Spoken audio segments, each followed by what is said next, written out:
Welcome to the Old Souls and Seekers podcast, a podcast that transcends the typical personal development journey. You're not new to this.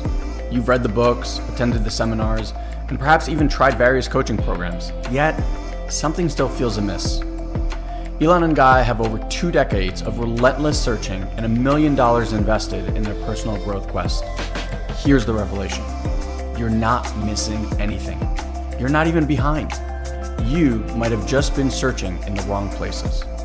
In each episode, we'll uncover the most effective, straightforward practices that have profoundly impacted our lives and the tens of thousands of our clients from all over the world. This is about real, sustainable results for those dedicated to their personal and spiritual growth. So get ready to explore and enjoy the show.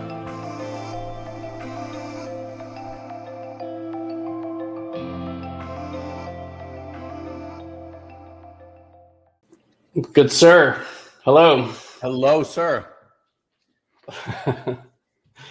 Welcome back. Welcome forward. Welcome sideways. You're configured like Africa right now. And what? Like you're configured like the tip of Africa right now. That place has definitely impacted me in a big way. That's awesome. Yeah, I could feel it on you. That's awesome. I like that it wasn't that you said your favorite part was the people. Oh my God. It's so special. Yeah. It's interesting. Like I've been sharing, because obviously everyone that I speak to is like, how was it? And it's like every time I share it, I feel what was given to me being like shared through. It's like the people and the love and the warmth and all that stuff that I felt. It feels like it's like radiating through me into others. Yeah, it was a gift, man, to be there. Cool, man. Well, it's good to have you back. It feels good that you're full. You feel like, full of life. And for anyone listening, and we give no context, Elon was in South Africa for 2.5 weeks with his family and like doing that safari and stuff like that. And just the stories he's been sharing have been really beautiful. And of course the experiences were amazing, but Elon was totally floored by the people he met and experiences he was having. And I always feel like Mandy and I talk about this. You guys have this too. It's like I have good luck travel energy. Yes. I know people who don't like they travel and it's always so hard for them. But like generally speaking, when I travel, I think part of that, and it's a lesson I try to take into my life also, is like the unstructured environment of being on vacation. Because like we all wake up, we have our calendar. We all wake up, we have our to-do lists. And so it's like, when you wake up in the morning and you know what you're going to do, it's like the powers of manifestation and spontaneity and serendipity, like don't really have a lot of space and time.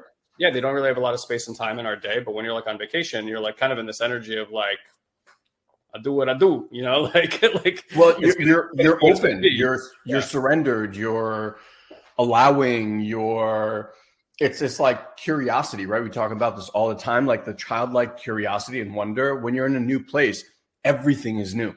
Yeah. Every experience, you're like, what's around this corner and what's around that corner? And there's something about that.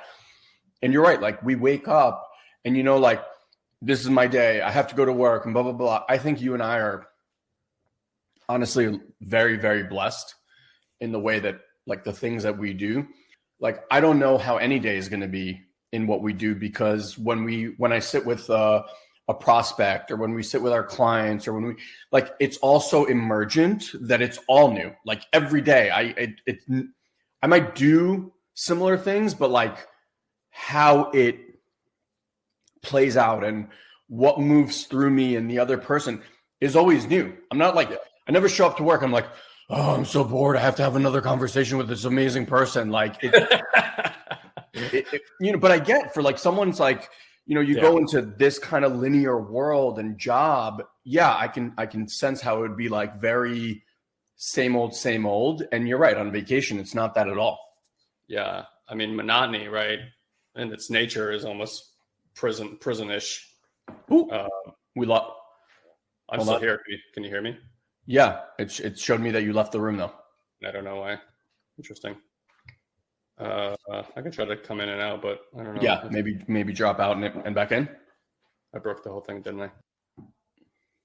Oh, now it says you joined the room. Yeah, there we go.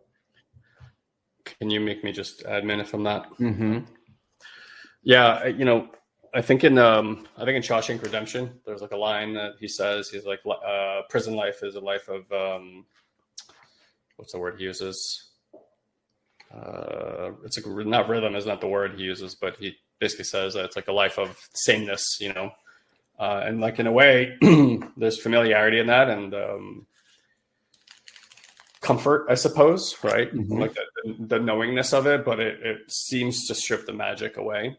And then it's funny, right? Because when people start doing healing experiences and healing work, what happens is they're introducing their awareness to stuff that is not monotonous, the unfolding emergent space, and a lot of stuff starts coming forward. It gets kind of scary a little bit at the start. Things are coming up. You're experiencing things that you haven't been for a long time or maybe never have. And then you think, oh shit, this is not going well. But like, as you continue to do that, you start reintroducing magic and curiosity and spontaneity into your life, and life takes on a really beautiful texture. I think I don't know about lucky, it doesn't seem like the word, or guided to perhaps is more accurate. Maybe if luck is more of a guidance to when you actually say yes to stuff, perhaps. Yeah. Than actually like luck or what we think is luck, because we're always looking for cause and effect kind of reality. But I think for all the challenges that we've had as entrepreneurs, like many entrepreneurs have had, I think the best part has been not waking up to an alarm clock, being with my kids, having flexibility with my schedule. Like when somebody doesn't have a say over what you do with your time, it's almost like, I always ask people, I remember when we used to do affiliate marketing and people were getting into that space, I used to say, well, what would you prefer? Would you prefer your cushy $150,000 a year job? Government takes half. So, okay, you really have 75 grand at the end of the year. Or would you prefer to make, $100,000 or $75,000, but nobody had any say over your time at all? I'm like, which value of money is worth more in which circumstance? And that's the truth, is like, money is not the same depending on what circumstance you're in. 100%. Neither is emotional experiences or energetic experiences or healing experiences are not the same depending on what environment you're in. And so for that, I had coaches training and then L1 this morning, and this is my third call back to back. So it's funny when that happens. I'm never tired. I'm always more energized. I feel like I'm like deeply caffeinated, but it's just the energy of connecting with people. Mm-hmm. But the reality is, like, if you guys kind of take a step back, how many of you guys are newer in our organization, our community? How many of you guys have been here for a bit? Just say, in the chat box, you can say I'm a practitioner. You could say I'm a student. You could say I'm a master, right? So it's like, if you guys kind of take a step back and focus on what is it that we're offering here as a teaching, is how do you put consciousness and the experience that consciousness is having in an environment that allows for the human to heal? Because consciousness itself doesn't need healing. You guys get that? Like, this pervasive, always there, always will be, can't be destroyed, can't be created type of thing, right? That's just there. It is that, and that is a built in a energized, compassionate way. That doesn't change. That's unchanging, right? So it's what we call the face you had before you had this face. It's the unchangeable face, right? And then there's the experience that you can witness this avatar that you're in having, and that avatar, like everything else, requires a certain type of environment for it to return to its homeostatic state, to its healing state, to its balanced, aligned state, so to speak. And so just like anything else in your life, like that point of relativity really matters. And most of us are not living in environments that are at all conducive for healing states.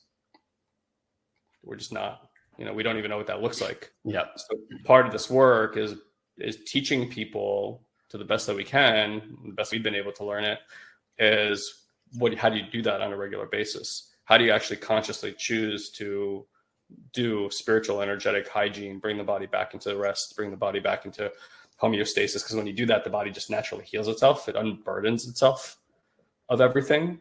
And then a lot of these qualities of life that people are looking for and trying to get through achievement, which you really can't get through achievement, are cultivated through this witnessing practice. And that's what's so important, is that the witnessing itself doesn't require any effort. It requires commitment, but not any effort at all. Yeah, in fact, the effort actually stops it. Yeah, in fact, exactly. The more effort paradoxically actually stops any healing from happening. and this shouldn't, again, I love to use these metaphors, so this shouldn't be surprising. I can't effort my body to heal a cut. I can't effort my body to mend a bone. I can't effort, a woman can't effort her body to be pregnant faster. It happens in its own pacing. And there are parts in our lives where we don't effort and we just give away that to some kind of intelligence. We just trust that intelligence, right? None of you guys are sitting there going, all right, cell BC, cell BC 0.312, like into the center of the finger. Like, you don't do that. You trust that there's an intelligence that takes care of that. Why? You want to ask yourself, why don't you trust that intelligence all the time? What's in the way of you healing is all the parts that don't rely on that intelligence, that think that they have to do it. And that's what trauma really is the parts that came forward to defend something, thinking they had to do something in order to make that experience go away. And this work is about putting down those swords and getting undefended so that that divine intelligence can do its work again. And that intelligence always brings everything back to homeostasis, always. It's its guiding principle is love and balance and alignment. We see it everywhere in the universe, everywhere in nature. You leave it alone, everything rebalances. It's just how it works, right? So that's what we really learn. That's what meditation's for. Meditation's not to actively do something. It's to leave it alone and just let it unfold and let it be. And then this magic can happen in your life again. So it's interesting that you say this because, the people obviously in South Africa are magical. The way I explained it to people, it literally feels like they walk around. So they're earthbenders. They're very grounded.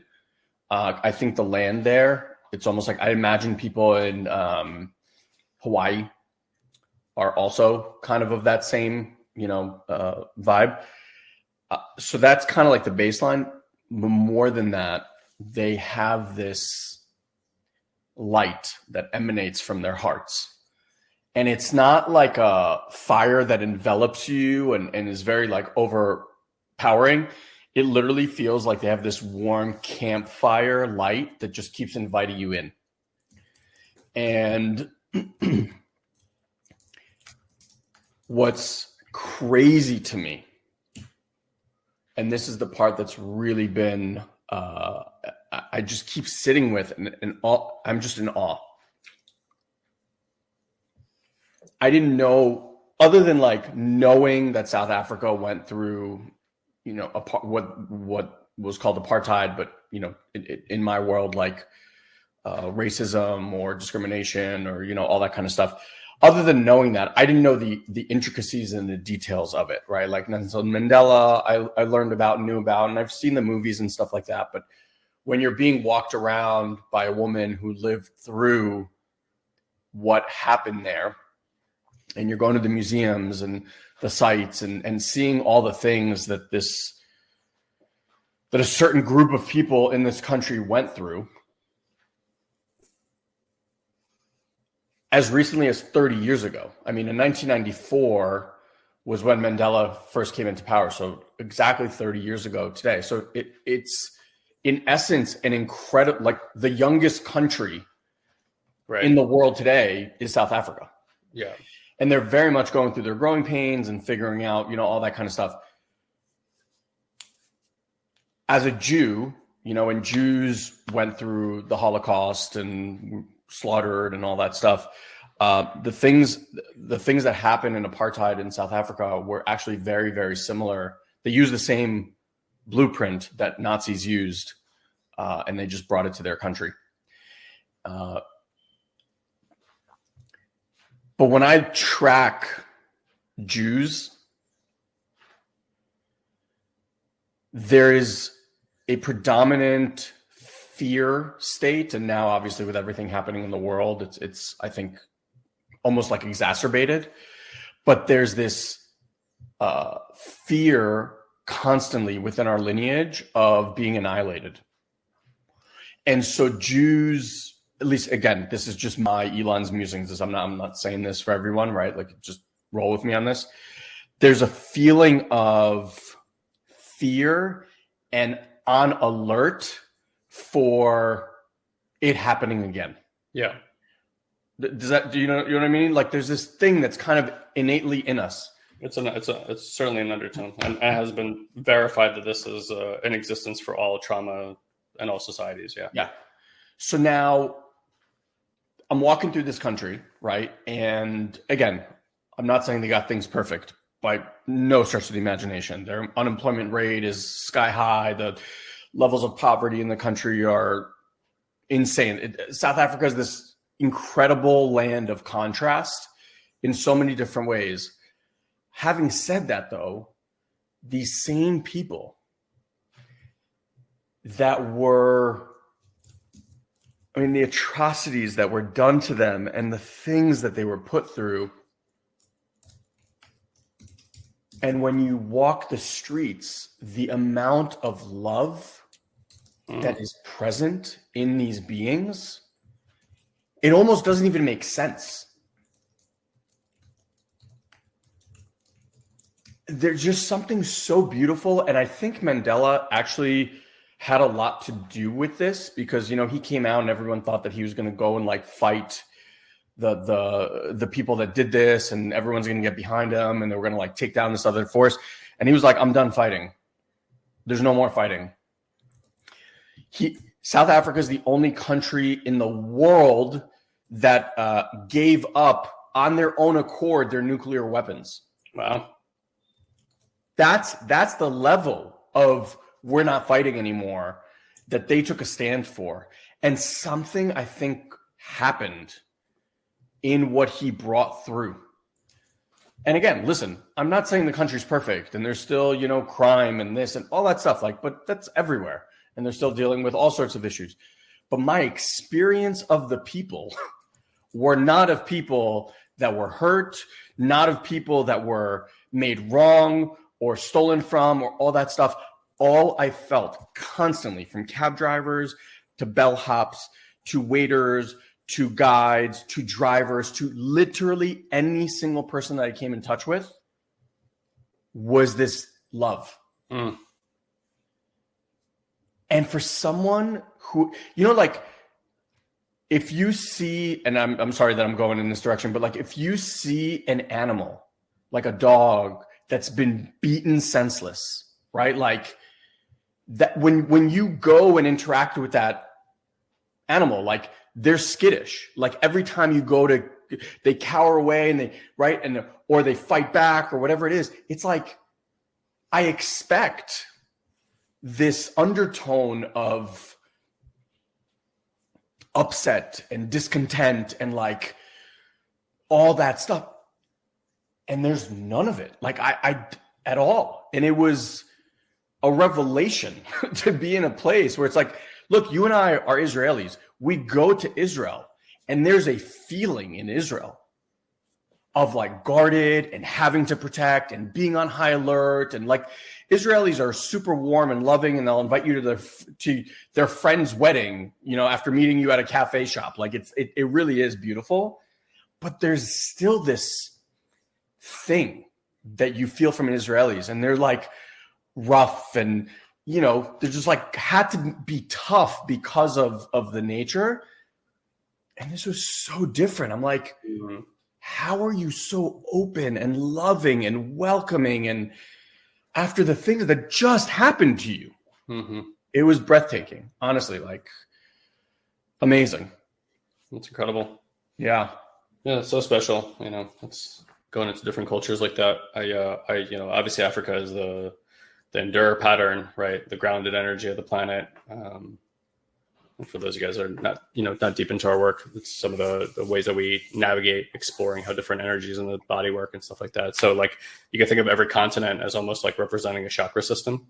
It's like, I never thought of that with 7 continents, 7 chakra systems, right? Like everything is so replicatable. And so like, of course, you know, more westernized cultures like America, very rigid, structured people, what we call a crystal bender and their gifts in the gift side of things. And so like every continent almost represents a different part of the field, which is kind of cool. And so like, you know, South America, I would say is like more the heart. Africa is like the earth, and some heart, a lot of heart there too. Stuff like that. Anyway, without going into all that. So I think it's really cool because when we travel, right, so much perspective on people and the world, on parts of our nature, and just that reflection back is Incredible. I'm very excited you went there. You know, a place I've definitely wanted to go and experience myself. Just African culture in general, all over the place. You know, I have a calling for that. That's cool. Anything else you want to share about your experience? So there's a question here, but it'll kind of make a turn. Yeah. Yeah. I mean, I can share so many like wild and amazing experiences of people, but can you share the thing about Brian and like just that? I think that's just so cool. Yeah. And I think it just speaks again to like, there's some times where things happen that I remember in traveling, that is where I experienced it the most. Also, I can share a story as well, but that just doesn't make any sense. The improbabilities are so large, like they're mathematically and statistically impossible. That those are the moments where you're like, oh shit, like we're on it, like we're on the stream, and I love that. So even like just transmitting that feeling while you tell the story, maybe. Yeah, I'll just back up one step. So before I left, like the day before I left, I was sitting with someone, and she says to me, you know, I'm getting this hit to share with you that when you're in South Africa, someone's going to reach out to you. Take the call. That's literally what she said. Take the call. She's like, I don't know if it's someone that's new, someone that you've met before, but just be open to that. And I was like, okay, whatever. Like, it doesn't even make sense, right? So in Plettenberg Bay, we had a woman that was our driver and guide for the 3 days that we were there. And she ends up driving us to the safari, drops us off, and she's like, I'm going to actually be back in this area. I have to pick up this other couple, blah, blah, blah. So this was the other thing that was like so incredible. In every place that we went, we were there for basically 3 days, and we had like a private tour guide / driver at every single place. And when I tell you we deeply connected to these beings, like we cried, literally me, my family, and them all cried every single time we had to say goodbye to the person. And we're on WhatsApp and like in communication and all that stuff. It was just like, I don't know how much of it is me and my family, you know, maybe there's something to that as well. It's like who we attract, but like the beings were incredible. So we leave this woman in Plettenberg, again, crying, sad. Oh my God, can't blah, blah, blah. Then a few hours go by and I get a message from her on WhatsApp, and she says, you won't believe what just happened. The couple that I went to pick up, the guy knows you. And I'm like, what? Like, we're in fucking South Africa. Like, who knows me? So this guy, Brian, Guy and I had met, bro, what, like 8 years ago? No more, 13. Let's say 10 years ago, whatever, something like that, right? Yeah. And she was driving in the car. He also does like motivational speaking, sales, She saw a video of him. So when she picked him up, she was telling this guy that, thank you for this video. I got it like exactly in the moment that I needed to hear it. And he's like, thank you, thank you, thank you. And she tells him, you know, I just dropped off this other family, and the husband of this family actually does something similar. He's also a motivational speaker. And Brian's like, well, what's his name? And she's like, Ilan Ferdman. And he's like, I know him. So she tells me that she dropped him off in the same park that we're in. They just have different lodges. In the same park, just in a different lodge. So I reach out to Brian, and here's the crazy part that puts this whole story together. The reason we went on this trip is because our buddy Stuart, some of you guys know him from Launch You today. The reason we were on this trip in the first place is because Stuart had gone on this trip twice in the span of like 2.5 years. And this guy travels all over the world. Like, he can do whatever he wants. I was like, dude, why are you going to South Africa? You were just there. He's like, it was literally the best trip of my life. And so he's the impetus that had us go on this trip in the first place. He connects us to these travel agents, etc. Brian is the guy that brought Stuart to South Africa using these travel agents in the first place. So the only reason I was staying where I was staying and was even on that trip is because of Brian.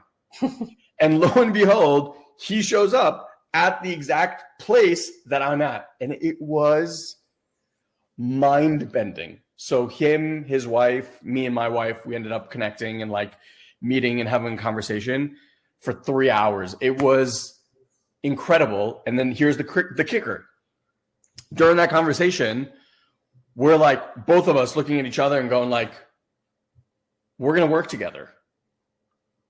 And so when he comes back in like a couple of weeks, we already have something on our calendar to reconnect and like figure out what that gets to look like. And to Guy's point, how this whole thing started, it's like Guy and I, like most entrepreneurs and most type A people, lived in a world where you had, and we're also immigrants. So it's like you had to work really hard all the time to produce the results. Always.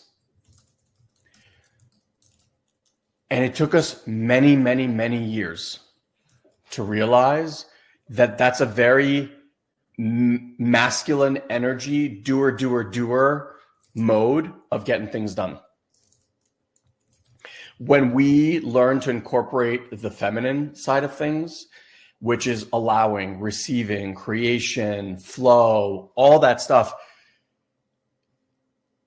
yes, you can produce results by just doing the doing stuff. Like you can, because you have, right?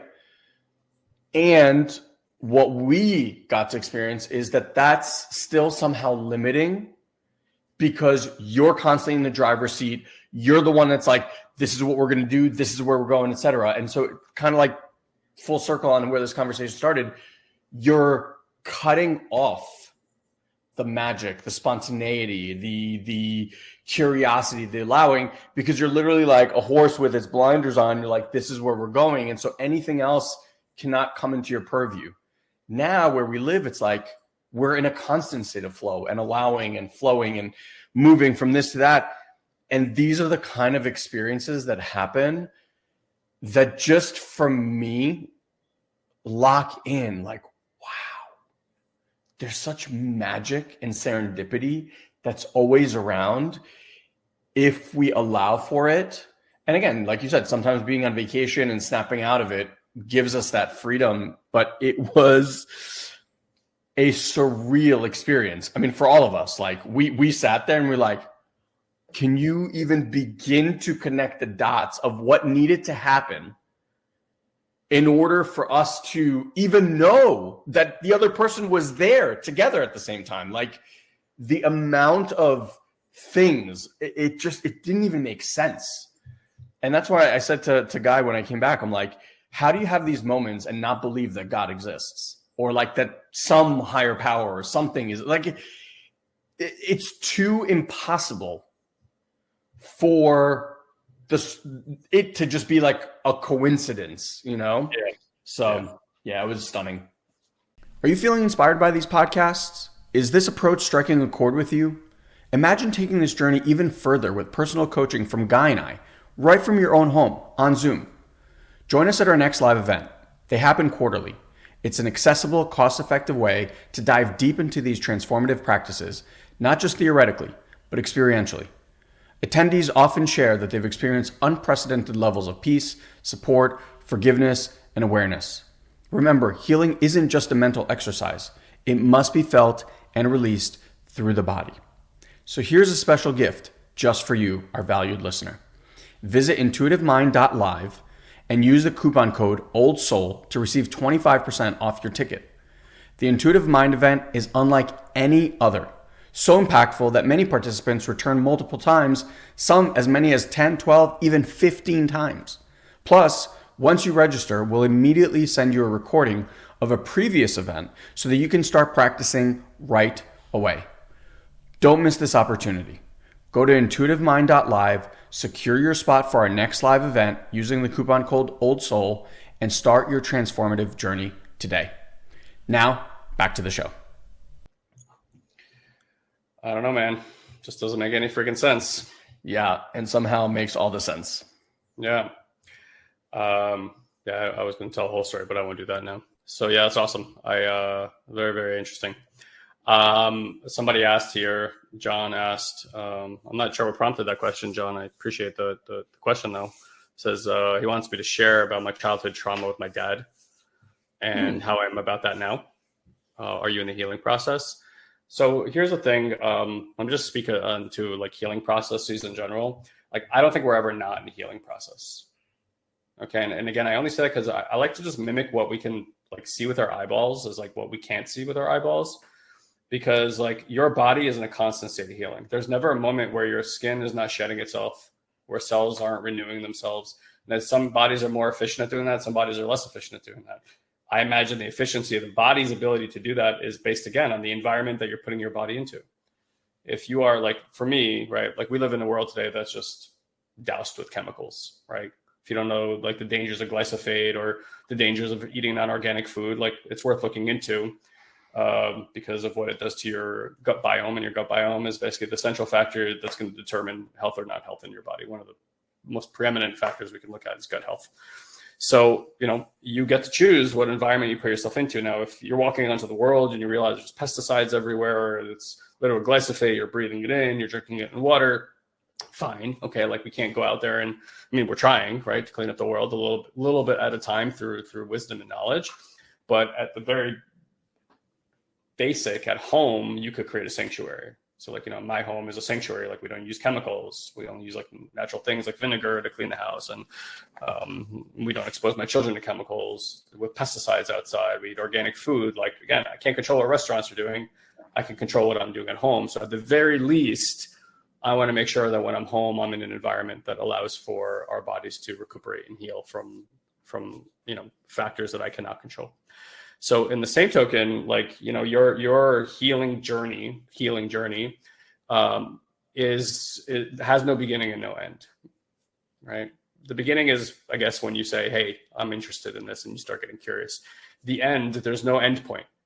And I was just on the L1 call, and it's something we get to work through is like watching this part of us that believes that there's like an end point to this healing, instead of just watching it as this beautiful unfolding experience. Like, imagine this, like, if you were falling in love with somebody, right, and this experience of having a partner and being in love with them, when you get into it, you're like, oh, I can't wait for this to be over. Like, I can't wait for the end point to come. We don't do that with that, but when we're in pain or we're suffering or we're in trauma, like, we just can't wait to get off the ride. We can't wait for the end point to be there.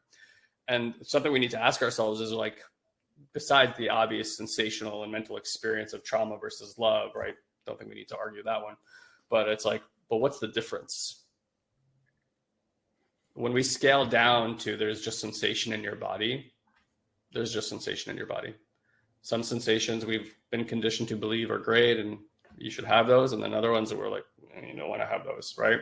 They're scary. They don't feel comfortable. But like this work is providing you access to just have your human experience, however it's arising. And that's what really does the healing work. So back to the question with my dad, for those of you guys who've never heard any part of that story or conversation, both our parents, as far as parents are concerned, Elon and I grew up by most accounts in a very loving home. Mom and dad were very physically present in our lives and took care of us. I never had a question or not whether my parents, cared for me or loved me. My dad is a type of person that if you are in trouble, I've never had to once think about whether my dad will be there for me or not. He was always there for me. So in that respect, things were really wonderful at home. What was less wonderful and then often confusing was as I approached my teenage years, and even before that, like depression set in really hard. And then physical trauma to myself came after that. And then like nonstop suicidal thoughts on the tail of that as well. And for me, part of the challenge of navigating that as a teenage boy was the confusion that was going on about why I felt the way that I felt, being aware that I actually lived in a good home with good parents. And so it's taken me a really long time to unravel all this. Yeah. As you imagine. And like from looking at it today, from what I know and the wisdom and experiences that I've gathered, that like what was not present in our home was like energetic and emotional attunement, like not at all. Like it was just not there.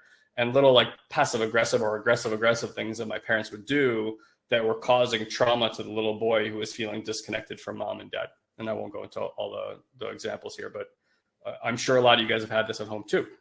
And so it's a little bit strange, right? When you're in a home where everything looks great, but you're feeling like you're an abused child.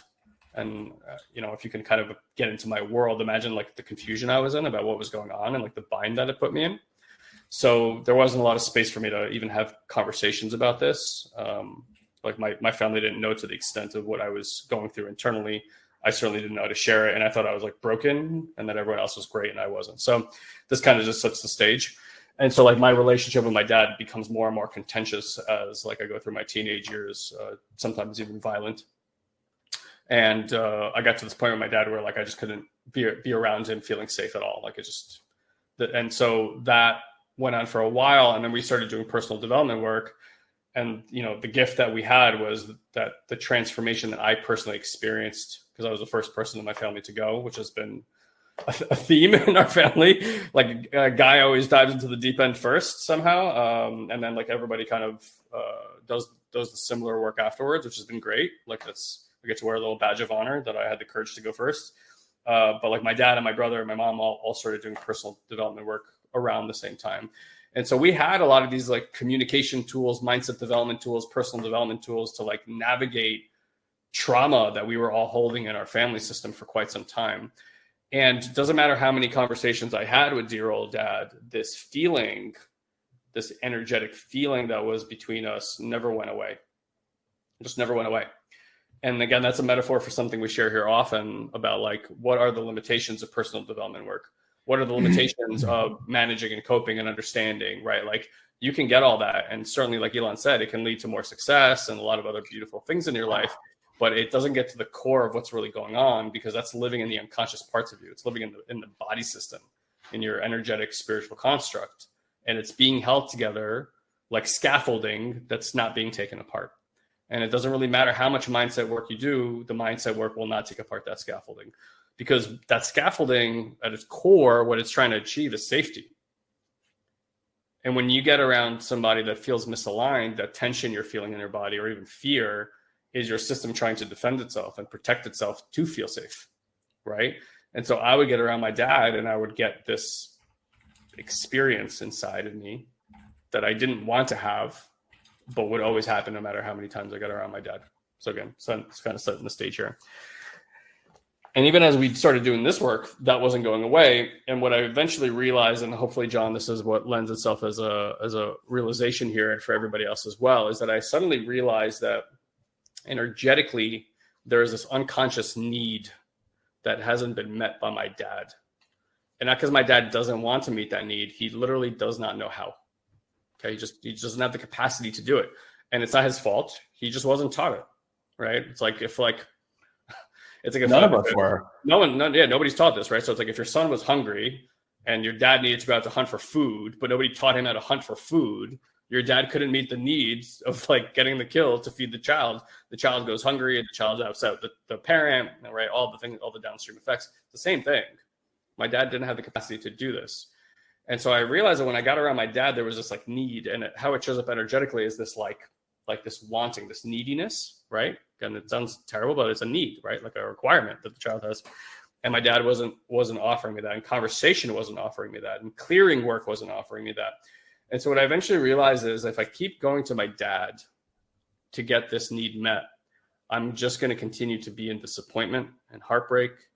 I'm not going to be met, and I'm never going to get through this thing. And a lot of us do this with our parents. We're like, can you just fucking show up for me? Like one time. And again, I have a world of evidence with my dad showing up for me. P.S. Still feel this way. And so what I relieved myself of was the need for my dad to meet that need for me. And what I instead directed my awareness and attention to was, where can I get that need met elsewhere? Because that need is not like, it wasn't a conversation that my dad needed to have with me. I didn't need to hear that my dad said, I love you for the first time. I wasn't like that, right? It was something else intrinsically in the system. And so I started sitting with other people that when that experience came up in my system, instead of feeling like I wasn't being connected to or witnessed or attuned to, I was. And over time, as I got that attunement, whatever that need was, I don't have a name or a word to call it. I couldn't even tell you what that need was. But I knew that every time I got around my dad, that's how it felt. And eventually that need just somehow got met. I couldn't even tell you when. I couldn't tell you where it happened. I couldn't tell you what time period it happened. I have no information about that. But suddenly I would go around my father and just feel calm as a Hindu cow. There was like just a relaxed body. And that was striking to me because I couldn't remember a time in the last 30 years where I hadn't felt that experience. And suddenly that experience had disappeared again. And so like it took me a number of years to even realize that had happened, by the way. It wasn't like a moment in time where like it wasn't. Like suddenly I was around my dad and like things were just really enjoyable. And I felt this desire, dare I say, to like spend more time with him and like have like intimate, relationships with my dad and all this kind of stuff. Which again, mentally I had all that before. Always wanted to spend more time with my dad. But every time I'd get around him, I'd be like, I remember going home to New York and always being like, fuck, man, I'm like not the person I am in California when I come here. And I couldn't understand why. And I would just think that's the pacing of life over here. And over there, it's slow. And then I come here and my system kind of gets worked up. And I'm telling you, it's really all these unconscious energetic stuff that's going on in the field. And a lot of us feel this, like, you feel one way when you're not around your family, and then you get into your family system. And it's just like the whirlwind of all like the old stuff comes up. People report this like when they go to high school reunions. They could be this hyper successful, like super confident person. They go to their high school reunion and they just kind of like slide back into being who they were in high school, right? All these energy of it, patterns, right, that are in their system. You can't help it. Doesn't matter what you like, you just can't help it. So that's how it looked for me, John. And I think that's how it looks for probably everybody. You got to first of all, just recognize that we're all people with need. And having needs doesn't necessarily mean you're a needy person. It just means that every child through our development and every adult has needs. Like our needs as an adult is like shelter, food, love, right? Like if you don't have those things, you're going to feel a way about that. Like you're going to have an experience within you of like fear and terror, and you're going to want to try to get those needs met. So there are physical needs, and then there are energetic, emotional, spiritual needs as well. And those needs we cannot get by doing stuff in our lives. Those things literally come from an interpersonal cultivation. It's a way that you sit with yourself and with other people that cultivates this certain type of awareness that allows for those needs to be met. And Elon and I point at this in so many different ways and how to go about it. A million different exercises that we, like the experiences that people have that we're just pointing at it all the time. We're like, here's how you get that need met. Here's how you get that need met. Here's how you get that need met, because we know the value of getting that need met personally. And the value is always feeling more safe, experiencing more well-being, having more authentic relationships, and just feeling holistically healthier in every area of your life. Not to mention all the other stuff Elon talked about that it opens up, like this ability to live in the emergent space of life, which is where all the magic, spontaneity, serendipity, curiosity, childlike exuberance, vivaciousness, vitality, like dare I go on and use more fucking adjectives here, right? Like that it's where it all is. It's where it's all housed. It's in the openness of us. And what we get to recognize is right now, humanity has been living in a defended state because thousands of years of conditioning that have forced us into this defended state. Like Ilan was mentioning how Israelis live, heavily defended people. That's why they won't give up. It's like if you're trying to understand what's happening over there, and people see what's on the news, they don't understand because when you don't know a culture, you don't understand what their motivations are. You don't understand what it feels like for people who've been living diaspora all over the planet for 5,000, 6,000 years and have had nowhere to call home. What that feels like. And I'm not saying that people in Palestine don't have a absolute right to feel the way they feel and to act in accordance with the ways that they feel, right? I'm not taking sides here. I'm just trying to point at the undertones here that we all live inside of and are motivated by and try to get our needs met in a lot of weird fucking ways because of that. And so if we don't come to this understanding that the child has a need, and when those needs are not met, that's what psychology calls trauma. And we get stuck with the aspects of ourselves that try to defend from that trauma and somehow figure out how to live in this world while carrying around that trauma. It's a lot. It's a lot for any one of us. It's a lot for our mind to deal with. It's a lot for our relationships to deal with. It's a lot for all across the board. And there's a reason you're seeing this striking upward trajectory of mental psychosomatic things happening in our world, where people are feeling desperately unsafe because the stability is not there for us. And so we can keep trying to create political and social systems that offer the illusion of stability, or we can actually learn the reality is that we get to cultivate that stability from within. And if we cultivate that stability from within, our world will begin to reflect that as well. It'd be very easy to create systems of stability when we're feeling stable. When we're not feeling stable, we create systems that create instability. That's just how it goes. So, that's, hopefully John kind of gives you a clue into it. And it's like a pleasure to be around my dad. Like, my dad's going to be here in less than a month. I'm super stoked. We take every opportunity to see each other. But like, that's the reality. Like, I see him now, I don't feel defended. He leaves and I feel like hungry for more time with my dad. And before, like, I would mentally choose that because I like knew it was the right thing to do, was like to be around my dad more. And again, as a guy I really love, obviously, but that part of me just could not let fucking go. And it kept creating all these circumstances for him and for me that were extremely violent in emotional ways to both of us. And like, I would imagine that if he was on here right now, he would reiterate the same thing. The last 5 years of our lives have been like no other period in our relationship. Yeah. Hopefully that gives you a little bit of an insight into how this all works. And I just want to offer that it takes, like, the big transition was we had done a lot of personal development. So Guy was like looking at places of where he could take responsibility for that relationship. And he would have multiple conversations with my dad, taking responsibility for this and taking responsibility for that. And like, it would improve, and then it would kind of it would fall back into the same state. It would like improve, and then it would fall back into the same state.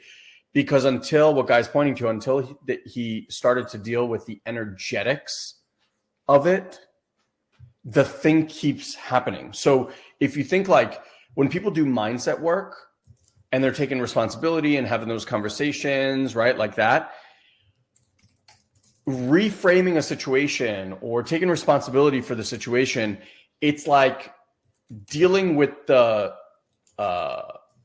fruit of the tree, right? So you're like pruning the leaves and the branches of the tree. Eventually that pruning, the same fruit is going to come and the same branch is going to come. The only way to heal something and have it be done once and for all is to actually go down into the root system. And this is where Guy and I found, after 15 years of like mastering the world of mindset, this is what we found was lacking. Because mindset work is like pruning, whereas the energetics and what Guy was kind of just pointing to, that's where you're starting to deal with the root cause. And working with the root cause, it's not something that you can go in there and be like, I don't like these roots, and you throw them out.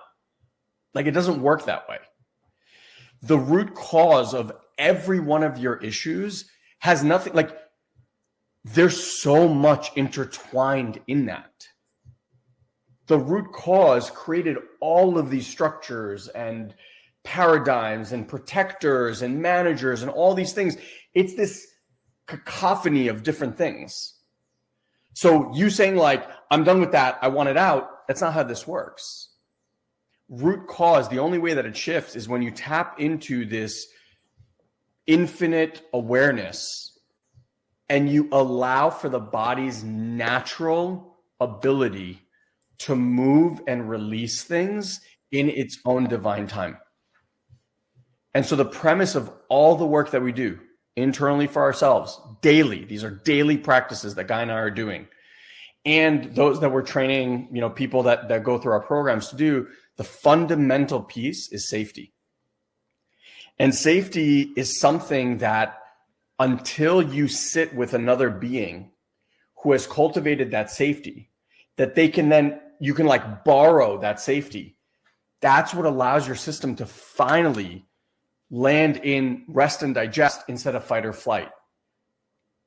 And when your system lands in rest and digest, it allows for the body's natural ability to release and heal and liberate these things.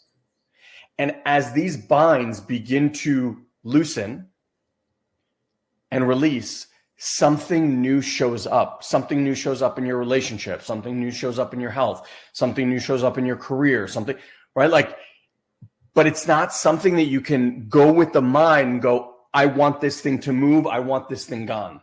It doesn't work that way.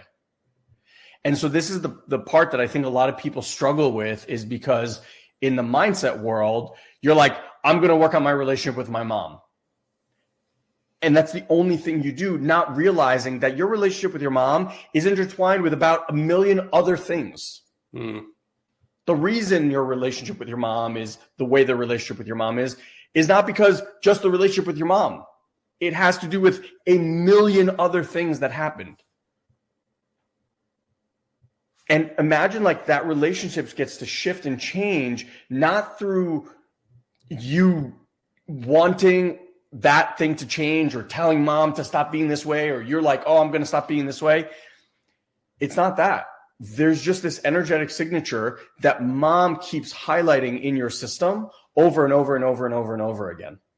And that's what creates this cascade of all these other things. So for us, it's like, I don't care what area of life you want to work on, because to me, it's all tied together.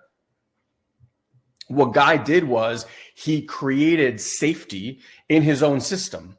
And inside of that, things begin to move and shift, and that creates more space to be with Father in a way that was unimaginable before. Because now the same thing, like, it's not like my dad changed, right? Like, he did. I'm not taking anything away from him, right? But like, the thing that kept hitting Guy's system in that energetic exchange, that was shifted and liberated from Guy. So my dad is Guy's teacher in this instance, right? Like, highlighting for him this aspect of himself. And as Guy created more safety in his system and was able to sit with practitioners who he was able to borrow that safety from, you cultivate, and that builds inside of you. And then inside of that, all of it begins to shake and move. And now you're like in the same room, in the same scenario, in the same environment, but the thing that's been inside is no longer there. So there's no reactivation of it. There's nothing to even like think about or do or remember. And that's what I love about this work. It's not like, okay, dad did that thing. Okay, remember, what did Guy and Elon say? What's that 4-step process? Okay, first I gotta this. There is none of that. Like, imagine you're in that same scenario and just nothing fucking happens. You're not triggered. You're not activated. You're like, nothing happens. That's the stuff that blows me away, Guy away, our clients away. It's those moments where you just know the habitual pattern that's going to happen. And like, I can't tell you how many people go home to their parents, are with a sibling that the relationship's always been tense, are in a relationship at home, and all of a sudden it's like the experience of it is totally different. And so if you've been one of these people, it's like, okay, if I get my partner to just read this book or do this program, like my world would be so much better. I'm telling you, you don't have to do any of that. Mm. I play these games all the time. Like, we went through a phase with my kids. They're very young in age. They're like 18 months apart, boy, girl. So, we went through phases like where they were just constantly on each other and like fighting. And Fanny and I are like, what do we do? And, you're thinking about this, this, and this. And I'm like, let me just see what I can do. Like, I didn't tell anyone. I didn't say, okay, all right, Fan, like, this is what I'm doing. But I was like, if I can just imbue the environment that we are in with more safety and more ground, I'm curious to see what's going to happen. So a week into my experience, maybe 10 days into my experience, Fanny pulls me aside. She's like, have you noticed how different the kids are with each other? And I'm like, because when someone feels safe energetically, attuned to energetically, grounded, everything just relaxes.